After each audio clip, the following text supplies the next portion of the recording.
بسم الله الرحمن الرحيم. حميم والكتاب المبين إنا جعلناه قرآنا عربيا لعلكم تعقلون وإنه في أم الكتاب لدينا لعلي حكيم. أفنضرب عنكم الذكر صفحا أن كنتم قوما مسرفين.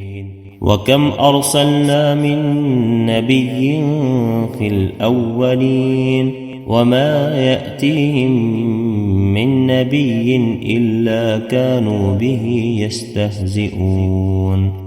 فأهلكنا أشد منهم بطشا ومضى مثل الأولين. ولئن سألتهم من خلق السماوات والأرض ليقولن خلقهن العزيز العليم. الذي جعل لكم الأرض مهدا وجعل لكم فيها سبلا لعلكم تهتدون.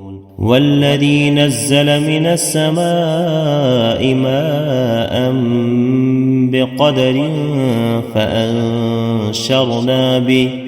فأنشرنا به بلدة ميتا كذلك تخرجون.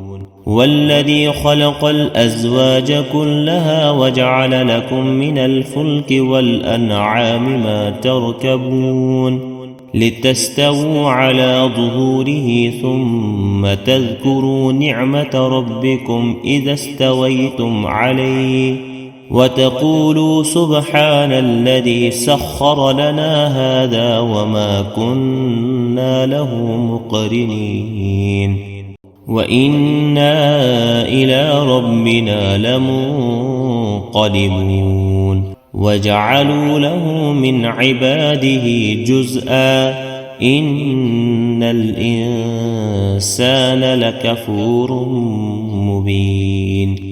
أم اتخذ مما يخلق بنات وأصفاكم بالبنين